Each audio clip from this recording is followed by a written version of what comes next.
All right, let's dive in. Today we've got a fantastic archaeological detective story. It's got everything.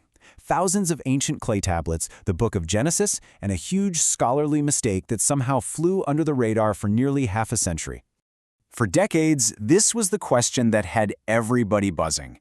I mean, just imagine it. You find this treasure trove of documents that seems to be a direct window into the world of Abraham, Jacob, and Rachel. It was this incredible promise that maybe, just maybe, we could finally confirm these ancient stories were historical fact. So, our story really kicks off back in the 1920s and early 30s. Archaeologists are digging around the ancient city of Nuzi over in modern-day Iraq, and they find something absolutely amazing. Thousands and thousands of cuneiform tablets. Now, these weren't grand royal histories. They were the everyday stuff, legal contracts, family documents, things like that, from around 1500 BC. And, well, they were about to cause a massive stir. Because you see, right away, the connection that scholars started to make seemed absolutely explosive. They thought they had stumbled upon the key to understanding all these puzzling social customs you read about in the Book of Genesis.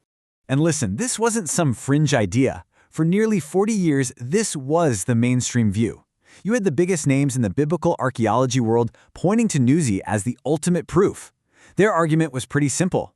The unique social practices in Genesis were mirrored so perfectly in these tablets that the stories had to be historically true. And you can kind of see why they got so excited. The parallels looked incredibly convincing. Take Abraham, for example. He's childless, and he talks about his servant, Eliezer, being his heir. Well, wouldn't you know it, the Nuzi tablets talk about a custom where a childless couple could adopt someone to inherit their stuff.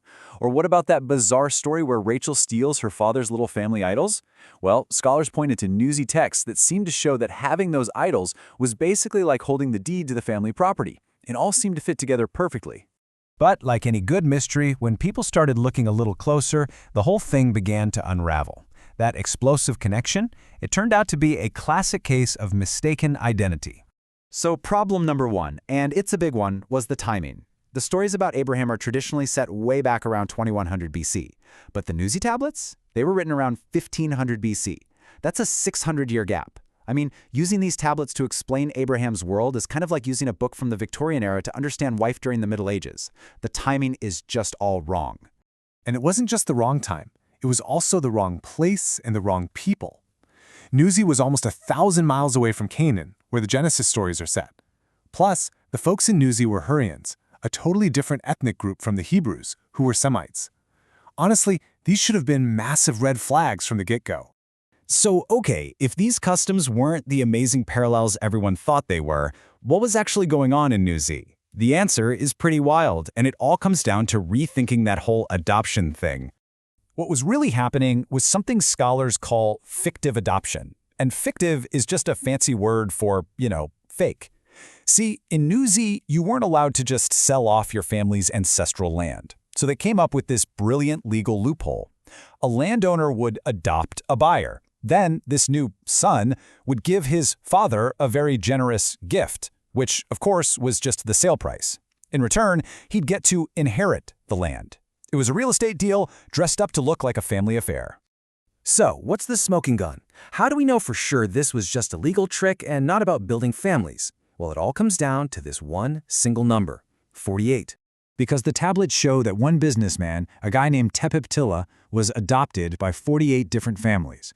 Now, unless this guy was the single most desirable son in the ancient world, it's pretty obvious what was happening. He wasn't collecting families, he was collecting properties. This one fact just completely shatters the comparison to Abraham, who was worried about having a single heir, not closing 48 real estate deals. This all leads to the big question, right? How did so many smart, respected scholars get this so wrong for so long? The story of the Nuzi tablets is actually this powerful lesson about how we look at evidence and how easy it is to see what we want to see. And there's a perfect word for this: parallelomania. It's this academic trap where you get so obsessed with finding similarities, the parallels, between two different things that you start to completely ignore all the massive differences in time, place, and culture that actually make the comparison totally invalid. You're basically forcing the puzzle pieces to fit. The scholar, Dr. Donald Fowler, put it perfectly. He said that starting with the wrong assumption, a wrong presupposition, is like looking through binoculars that are out of focus. The evidence is right there in front of you, but everything you see is distorted because your starting point is already skewed.